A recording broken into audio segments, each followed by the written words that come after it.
Expresidente Uribe, lo que hay consenso en este momento, uno lo puede sentir en la opinión pública en Colombia, o mejor, en diferentes sectores políticos, es que un hecho como estos puede llegar a frustrar un proceso de paz, puede llegar a dañarlo.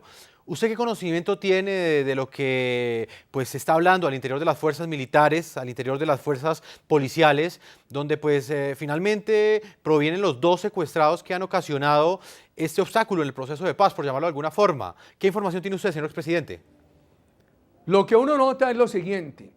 Por un lado, el ministro de la Defensa dice que están en plena acción contra los delincuentes, pero por el otro lado se siente que hay desmayo en las Fuerzas Armadas de Colombia, que las Fuerzas Armadas de Colombia han sentido que se ha debilitado la determinación política en aras de la seguridad. Nada ganamos con que el ministro diga que van a perseguir con toda intensidad a los criminales si hay desmayo en la voluntad de nuestros soldados y nuestros policías, que se sienten desestimulados, porque salvo las palabras del doctor de la calle al mediodía, aquí lo que ha habido es indulgencia del gobierno con el crimen de la FARC. La FARC secuestra y el gobierno dice que ya no ha secuestrado. La FARC dice que no tiene secuestrados y el gobierno dice que hay que creerles. La FARC dice que cumplió la tregua. La Defensoría del Pueblo verifica mínimo 52 violaciones, pero el gobierno dice que sí, que cumplieron la tregua, que hubo excepciones. Frente a la vida, frente a la libertad, frente a la seguridad, no hay excepciones. La regla general, que es el derecho de los colombianos a la seguridad, no puede tener una sola excepción. Cualquier violación de la regla de seguridad la tiene que castigar y señalar el gobierno con toda la dureza. El gobierno, frente a una violación, debe proceder con la misma dureza con que tiene que proceder contra 100 o contra 1000 violaciones. Expresidente, y frente al silencio, por llamarlo de alguna forma, de la comunidad internacional que ha respaldado el proceso, pero frente a este secuestro, pues no ha habido un mayor pronunciamiento. ¿Qué opina usted? Pues en la comunidad internacional hay de todo. Por ejemplo, hay algunos que siguen creyendo que la FARC es un grupo de Quijotes. Ignoran que la FARC ha sido tan criminal o más que Al Qaeda. Y entonces a esos grupos de la comunidad internacional que aplauden que a la FARC se le dé un tratamiento de impunidad, hay que ponerlos al día de lo que la FARC ha hecho en Colombia y hay que preguntarles si estarían dispuestos a una negociación que le diera impunidad a Al Qaeda. Hay otros grupos preocupados porque habían ganado mucha confianza en Colombia y hoy empiezan a tener un estado de ánimo de incertidumbre sobre el futuro del país. Y lo que más me preocupa es que los titulares de prensa se los llevan los discursos y las consejas y las consignas de los terroristas que están en Cuba, pero la realidad es el sufrimiento de los colombianos, de las familias de los policías secuestrados, de los habitantes de los municipios hostigados permanentemente con las municiones terroristas de la FARC, los colombianos extorsionados, porque hoy hay menos secuestro, pero mucha más extorsión. Y al que no pague la extorsión lo condenan a mandarle una granada, a asesinarlo, a destruirle la casa. Y a todo esto se le suma lo que nuevamente ha dicho el gobierno, que es proponer la legalización de la droga, otro tema tan grave que el presidente de la República, cuando era candidato, dijo todo lo contrario, dijo que seguiría esa lucha contra la droga y ahora insisten en la legalización. Expresidente, pues más adelante pues hablaremos de ese tema. Quiero seguir preguntándole sobre los análisis que se hacen frente a este proceso de paz. Hay un sector que también afirma que es entendible que sucedan estas cosas.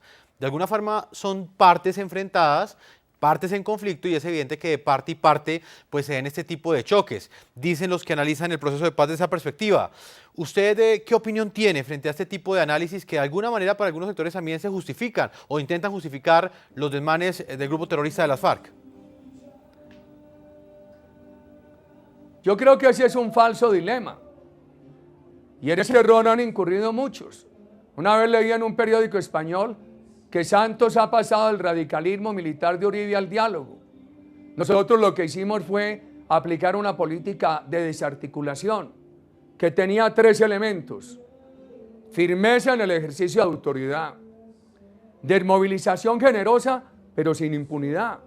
En efecto, se desmovilizaron 53.000, de ellos 35.000 paramilitares y 18.000 guerrilleros. Y el tercer elemento, política social eficaz, para que los jóvenes no tengan que buscar la alternativa terrorista. Hoy la política social en Colombia está venida a menos. La han sustituido por regalos, por anuncios y por burocracia. Merman la política social, pero es un gobierno derrochón. Tiene en la presidencia de la República, para empezar con el derroche, 13 altas consejerías. Y uno se pregunta, yo le pregunto a los que igualan al terrorismo con el Estado colombiano, ¿habrían igualado al Estado colombiano con los paramilitares?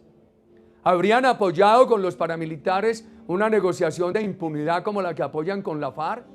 ¿Cuál es la diferencia entre las atrocidades de la FARC y las atrocidades que cometieron los paramilitares? Ninguna. Ahora, ¿qué hay que hacer? Si el terrorismo acepta someterse a la ley, no les dé una sentencia de 40 años, déles una sentencia menor. A los que han incurrido solamente en rebeldía, si tiene que darles excarcelación, déselas. Si en aras de la paz necesita darle elegibilidad a aquel que ha incurrido solamente en el delito político, déles elegibilidad. Pero ¿por qué les van a dar impunidad? ¿Y por qué les van a dar elegibilidad a quienes han incurrido en narcotráfico, en extorsión, en secuestro, en graves violaciones al derecho humanitario? No dejemos los colombianos que nos lleven al error de poner al Estado democrático de nuestra patria, a nuestros soldados y policías, en el mismo nivel del terrorismo. Los soldados y policías son la fuerza constitucional de una nación respetable por su democracia. La FARC es el narcoterrorismo. ¿Cómo los van a poner de igual a igual? Para decir que entonces las acciones de seguridad de la fuerza pública son equiparables a los secuestros y a las acciones criminales de los terroristas. Eso es inaceptable. Como inaceptable es esta nueva propuesta de legalización de la droga, que si usted me permitiera, daríamos unos argumentos. Vamos a una nueva pausa comercial, ya regresamos para seguir discutiendo la viabilidad que tienen los acercamientos de paz en Colombia en momentos en que el grupo terrorista de las FARC secuestra a 2 policías y amenaza con seguir ejecutando este delito de lesa humanidad. La segunda parte de esta entrevista al expresidente Álvaro Uribe al regreso.